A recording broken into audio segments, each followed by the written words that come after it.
Ikaw ba ay palaging tumatawag kay Jesus sa lahat ng oras? Alam mo ba ang kahulugan sa pangalan ni Jesus? Isang tao ang nagtanong kay Jesus, Jesus, ano ang ibig sabihin ng iyong pangalan? Bakit napakalakas ng pakiramdam kapag sinabi ko ito? Ang sagot ni Jesus, hayaan akong sabihin ko sa iyo ang isang lihim ng pangalan ko. Kapag binabanggit mo ang aking pangalan, hinahawakan mo ang langit, sapagkat si Jesus, o Yeshua, ay nangangahulugang pagliligtas ng Diyos. Sa tuwing sinasalita mo ito, ipinapahayag mo ang katotohanan na iyon. Ang sabi ng tao kay Jesus, kaya ba, ito ay higit pa sa isang pangalang Jesus? Sagot ni Jesus, oo, higit pa. Ito ay nakapagpapagaling para sa nasasaktan, isang maasahan para sa napapagod na sa pag-asa. Dinala ng pangalan ko ang lahat ng ginawa ko.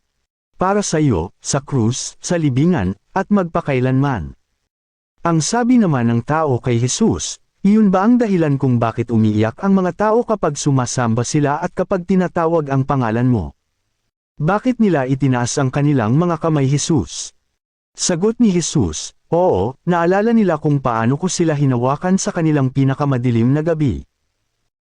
Ang pagkakasala ng tao na iniligtas ko, salamat sa mga luha na nanampalataya sa akin, ang kanilang nakataas na kamay, na parang sumuko na sa kanilang dinadalang problema na hirap nilang malutas. Ang sabi ng tao kay Jesus, kaya kapag sinabi ko ang iyong pangalan, umaaliwalas ang aking damdamin.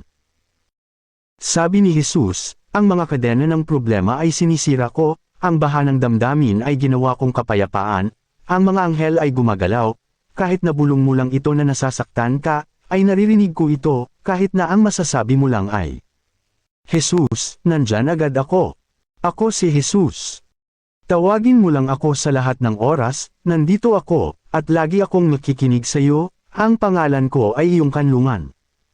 Kaya kayong hindi pa nakakakilala sa akin, ako si Jesus, sabihin mo lang ang pangalan ko. Kantahin mo ang pangalan ko. Ibahagi mo ang pangalan ko sa iba. Kailangan ko ang inyong pananampalataya, upang ako si Jesus ay lagi sa puso at isipan mo.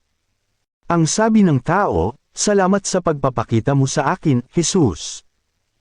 Ang sagot ni Jesus sa tao, makakaasa ka, hindi rin ako titigil sa pagsagot kapag kailangan mo ako at ginawa mo ito para sa akin.